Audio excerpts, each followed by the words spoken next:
There's one of the things that you kind of mentioned, and that's your brother. You've been extremely open about your grief journey dealing with his passing. What's your next venture in how you're making grief, quote unquote, good? That's a great question. My brother was like I was telling you about my family. Yeah. He was part of that base, that home base. Root. Yeah. So when I lost him, it was very detrimental to me because I lost both a brother, a manager, and a friend, right? That's my nigga.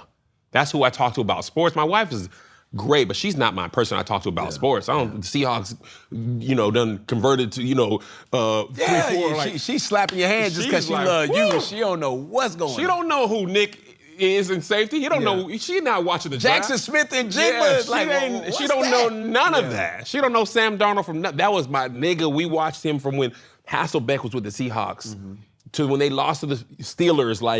And one of the things I say in my show is he passed away. The Seahawks only had one Super Bowl.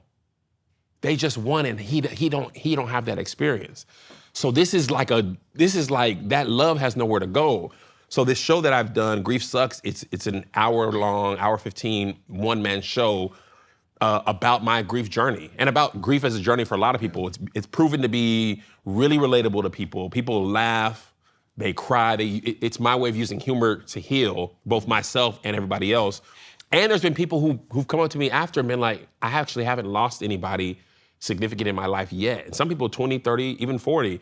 But they're like, hearing your show has allowed me to be like, okay, when this happens, I'll be prepared. Yeah, because some people are like, I'm scared because I don't know how it's gonna hinder me. And for me, it's like, it's the best way I can honor him because I'm honoring him with my gift. Yeah. Like if I were a painter, I would paint a portrait. People are like, that's beautiful. You painted a portrait of your brother, This is my gift. So to honor him with my gift feels like the best way to honor him and to keep his legacy alive. And at the same time, help me heal and help other people heal. So that's why it means so much to me. No, it's vulnerable. Oh yeah. To say the least. But we don't oftentimes get that version of the black man. For sure. What is it about that you want to, dare I say, expose, but just bring to light? Like the vulnerability for the black man to be able to have an outlet. I wasn't a vulnerable person. And low-key, my wife helped me with that. Yeah. It was actually not even, she helped me, but it was a necessity and requirement for our marriage to continue that I had to become more vulnerable. Because she started to feel like we weren't connecting. And I'm, blowing up and doing all this stuff and on the road more. And not being vulnerable with her, we feel like we're just ships passing in the night at home when I am home. And I didn't even know what she meant by vulnerability at first. And I remember one time she was like, I think I just need you to share your fears with me. And I was like, I can't share my fears with you because I don't share my fears with myself. I can't even be honest enough with myself to accept that I'm actually afraid that this venture won't work. I feel like I gotta be, braggadocious and all that stuff. But as a black man, I feel like it's important to showcase that vulnerability because, black men, we lead. Spring's here, summer's coming, and the celebration starts before the party. It's the hype, it's the planning. But choosing the outfit, yeah, that's the real fun. Graduation, birthdays, family trips, weddings. You wanna look right, and you wanna feel right. Macy's personal stylists make it easy. They help you pull a full head-to-toe look so you step in confident with no stress. If you need help with your look, Macy's got you. Macy's allows you to try it all in store. Feel the fabrics, test the fits, and also dabble with the accessories. And please, and I repeat, please, do not sleep on the fragrance counter. Expert advisors help you find your vibe, helps you find your scent. It's the little things that give you a boost. Walk into spring ready and walk out owning it. And that right there is how you celebrate before the party even starts. Black men, we lead in medicine, we have high levels of heart attack, stroke, and a lot of it's related to stress. Yeah. And because, it's, for me, it was like, you weak if you go to therapy, you weak if you speak about your feelings, you weak if you cry. We teach little boys, don't cry, you a big boy. Yeah. Men don't, boys don't cry becomes men don't cry. But that don't mean your feelings don't make you want to cry. Right. You're just taught that you can't do that. And I think I've just, over the last 8 6 to 8 years, I've started to kind of chip away at my own vulnerability. And I don't think I could even do this show if I hadn't done that work previously, because I wasn't even open enough with myself to do that. Now I am, and it's a very vulnerable show. Sometimes I cry. Like I've done like 12 of them. I've cried in like 10 of 12 because it's that impactful to me. Like it really feels like the truest form of live entertainment for me, because I'm really putting my heart out there for your humor, but also for you to feel my pain. It's real. And it's absolutely real. I'm still dealing with missing this nigga today. No, for sure. Like if he knew I was here, he'd be like, nigga, damn, he probably would be here. Like that's what type of person he was. Like if it was something we would both be excited about, he would be like, nigga, like he would be. So living that, there's also like a little bit of guilt. So like, the unfortunate part of living life is if you're blessed enough to live a long life, you will have loss of people, friendships, dreams. Some people you lose, they're not even dead. That friendship just ended. That relationship just ended. You still gotta grieve that you know that person you love might be in the audience. But my brother 1,000% be standing right here. And then there's also part of me that feels like as I continue my journey, he's always with me. That wasn't something I accepted at first. I wasn't on that like, they're still here, but it has helped ease the grief battle to know that the people you love exist in different ways. He exists in his son's competitiveness and hustle, his daughter's humor, his wife's love and reverence. Like they still exist, you just can't touch them in the physical realm. I've accepted that part because it's kind of hard to believe like they just don't exist and just everything was gone and nothing is nothing. So 2 more questions for me, bro. And I should have started with this. You've been almost compared to so many people as couples goals. It's like whatever you and your wife Melissa got going on, bro. And then not a gatekeeper for content or business purposes. One of the videos, they say, hey, bro, I'm a relationship gatekeeper. Right, yeah, for sure. You feel what I'm saying? Yeah. One of the things that I saw. But loving out loud. And that, bro, you don't hesitate to mention, you don't hesitate to utter, you don't, man, listen, it's because of her. How did you get to this point?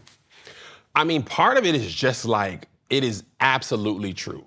Like you play quarterback, you know it's like quarterback gotta think his offensive line, but you also know that you actually can't do your job if you don't have a good offensive line. Wow. So she, to me, is my left tackle. Like, this is my blind side. They gonna pay me the most, and the next person on that thing is probably gonna be her. Because without her, without that offensive line, I can't do my job. Without her, I'm not nearly as effective or efficient in everything else I do. I was telling somebody yesterday, I was on Lou Young's show, and I was like, being faithful is how I live my life, but it also has business benefits and creative benefits. There's a certain amount of energy you have as a person regardless. I don't waste any DMing other women, texting them, oh yeah, I'm in Atlanta this week, pull up, we at the pool. Holla at your boy, I'm gonna do camping, then later at night, she think I'm asleep. No. I told my wife last night, 8:30, hey, I'm exhausted. I took the red-eye podcast production meeting, I'm going to bed. She knows that I really hung up that phone and went to bed. And she texted me at 11:30, you ain't sleep, because a lot of times I say I'm going to bed, but you just want your me time. Yeah, you know what I'm saying? She understands. But this time I really was. I slept till 7 this morning, woke up, good morning, I'm up. I slept 10 hours. I also know that I could not even be myself in this interview with her, with you, if I was beefing with her. Like, if I just got off the phone arguing with her right before that, I gotta go, I'm finna go, they calling me. I wouldn't be able to be jovial on this set with you. I wouldn't be able to even think clearly enough, because in the back of my head, oh man, I gotta talk to her about this, she gonna be tripping, blah, blah, blah. Right now with you, I'm here. And that's partly because back home, stuff is clear. So I also think it's important, just as a black person, we get a bad rap, even though black people love each other out loud all the time. It's like, nigga get on, he leaves black women for a white girl. Ain't nobody black married to white women, married to black women anymore. Ain't no black dads. A lot of that stuff is not true nearly as much as the media will make you think it's true. Propaganda of it. The propaganda. I seen you running with your son in the neighborhood, and I'm like, in Collector go viral, the beef go viral, your son, you championing your son, that don't never go viral. And you got all kind of videos like that. And my boys, Tony and Marcus, You know, these people are fathers, active in their kids' lives. And when I'm at school, I see black fathers at these events all the time. We dapping each other up at soccer games, volleyball games. It's just not true. So part of my platform is to show you that, yes, I love my wife.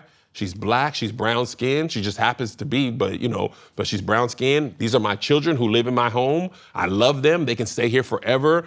Like, we gotta combat a lot of these stereotypes because it's not true for a lot of our people in our life, but a lot of them just don't have the platform that I have. So for me, it's really about that. And I love her for real. Yeah. Like, my goal in life is everything else is secondary to us. Like, all this could go away. If I weren't KevOnStage no more and I just had to go work in a factory or go back to Boeing or break rocks, if I'm coming home to her, I can live with that.